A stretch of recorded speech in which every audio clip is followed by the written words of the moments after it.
To Canaan's land I'm on my way, where the soul never dies. My darkest night will turn to day, where the soul never dies.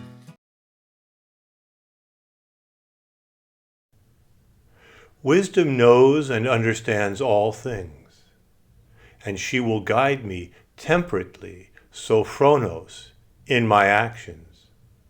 This video, in our series on the Christian life of virtue, is a study of the cardinal virtue of temperance, sophrosune. Perhaps no virtue has more suffered the corrupting effects of time and abuse than temperance. Indeed, temperance has virtually come to signify its opposite. Temperance does not mean the limiting of pleasure, but instead it signifies the right ordering of pleasure so that we may experience the fullness of joy. Pleasure at the service of joy. This takes courage, and thus St. Paul will affirm, God has not given us a spirit of timidity, but a spirit of power and of love and of sophronismos, of sound-minded moderation. To understand this rich biblical notion of sophrosune, we must return to the sources. In the Acts of the Apostles, Paul, in presenting his case before the Roman procurator Porcius Festus, affirms the reality of the resurrection, which leads Festus to shout out, "Paul, you are mad." Paul's response is revealing. He states, "I am not mad, most excellent Festus. I am speaking words of truth and of sophrosune." As a Greek-speaking Roman soldier, immersed in the Hellenistic Stoic conception of virtue, Porcius Festus would have understood what Paul was wanting to say, that he was speaking words of sound-minded moderation. What are the characteristics of this sound-minded moderation? In Luke's Gospel, we learn that when Jesus casts out the demons from the Gerasene demoniac, the people were surprised to see the healed man, quote, sitting at the feet of Jesus, clothed and sophronunta, which the RSV translates as in his right mind. This man, described as being possessed by an unclean spirit, in fact, by a legion of unclean spirits, wandered naked among the tombs, tormented and uncontrollable. The love of Christ, the love of God in Christ, heals the man. He becomes sophron, of sound mind.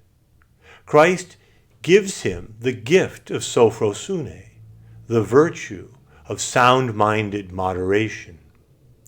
The effects of this sophrosune are striking. The former demoniac now respects the temple of his body and becomes fully clothed. And he places himself at the feet of Jesus. He is now at peace and can now listen and learn from Jesus. Sophrosune, temperance, therefore, is portrayed as the virtue that serves as the gateway to discipleship with Christ. To begin the life of Christian virtue, Christ must first instill in us a sound-minded moderation. To understand this remarkable virtue, it will be helpful to consider it in relation to what we can call the ways of folly. For Aristotle, the man of action can be drawn into folly in two ways: in his role as a soldier or in his role as a leader. In his role as a soldier, as we've seen in previous videos, he can become foolish from excessive fear of physical suffering. Courage is the virtue that protects him from this folly by disposing him to bear and attack physical evils wisely and not be overcome by disordered fear or disordered daring. In his role as a leader, however, as the head of a family or as an elected official or in any other leadership role as a professor, as a priest, he can become foolish from a disordered desire for physical pleasures. For Aristotle, sophrosune, temperance, is the virtue that protects us from this folly by disposing the person of action to desire physical goods wisely and to not be overcome by disordered desire or by disordered enjoyment. Why, however, does pleasure have such power over our judgments and actions? Aristotle affirms in response that this is because as each one is, so does the end appear to him. Moreover, since our character depends on our loves, that is, since who we are depends on our loves, this means that actions appear to us according to our loves. If we love pleasure more than justice, then we will choose pleasure instead of justice. Tragically, unjust pleasure will seem more appropriate to us. It will seem almost natural to us. This explains why the ancients saw temperance to be so closely related to prudence. Temperance and prudence seem to form the binding of the book of virtues, the front and back covers, if you will. The book begins with temperance. It is by passing through this gateway that we learn to act justly and courageously from a deep practical wisdom. It is important at this point to recognize that the power of bodily pleasure is natural and good. It is a creature of God. As Thomas Aquinas explains, good natural actions produce pleasure. Moreover, the primary bodily pleasures are ordered to the bodily flourishing of our animal nature, whether individually, by means of food and drink, or on the level of the species, by means of sexual intercourse. Eating, drinking, sexual intercourse are all pleasurable because they are good. Rightly pursued, they promote bodily life and flourishing of the individual and of the species. The key here is the notion of rightly or wisely pursued. It is here that the limitation of Latin temperantia, or temperance, as a translation for Greek sophrosune, becomes apparent. By translating sophrosune as temperantia, Latin authors were focusing on only one aspect of this Greek virtue, on the aspect of eutaxia, right order. In Latin, temperantia comes from the act of temperate moderation. Aristotle does indeed assert that sophrosune disposes us to moderate our desires for bodily pleasures, leading us to attain the just mean between too much and too little. At the same time, however, Aristotle affirms that in relation to the excellence of virtue, sophrosune is an extreme. It inclines us to act in extreme conformity to the judgment of practical wisdom. This becomes apparent when we see how sophrosune depends upon the individual and his particular situation. For example, the quantity and quality of a breakfast for a ranch hand who is going to spend the day in hard physical labor differs greatly from the breakfast of a sedentary office worker. Thus, the inclinations of sophrosune, of sound-minded moderation, will differ radically in these two people, even if they eat at the same table. This personal context, which is not adequately expressed in the notion of moderation contained or conveyed by the word temperantia, temperance, is one reason why theologians, drawing on a renewed reading of the New Testament, have begun to focus on another aspect of sophrosune, on the aspect of enkrateia, or self-mastery. To understand this, however, it will be helpful to look at the relationship between pleasure and joy. With great sensitivity, Thomas Aquinas recognizes that during the trials and pains of this life, pleasure offers us a great solace in our suffering. He distinguishes, however, between bodily pleasure and spiritual pleasure. This is how he explains it. For since, as the philosopher notes, no one can long endure sadness without the relief of pleasure, one of two things necessarily arises. One either withdraws from what causes sadness, or one turns to other things in which one takes pleasure. Moreover, as the philosopher elsewhere recognizes, those who cannot rejoice in spiritual pleasures shift toward bodily pleasures. The proper term for this spiritual pleasure is joy. If we were merely animals, bodily pleasures would be all we would seek. We are, however, spiritual animals, endowed with the spiritual powers of intellect and will, and the knowledge and love proper to them. As such, our pleasures are in the service of our joys. Meals, for example. The pleasure of eating is ordered to the joy of a shared meal.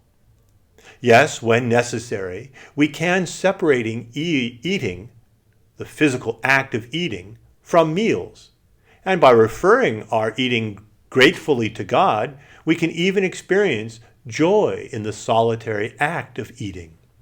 The point, however, is that the human act of eating most fully and most naturally occurs in the social context of a shared meal.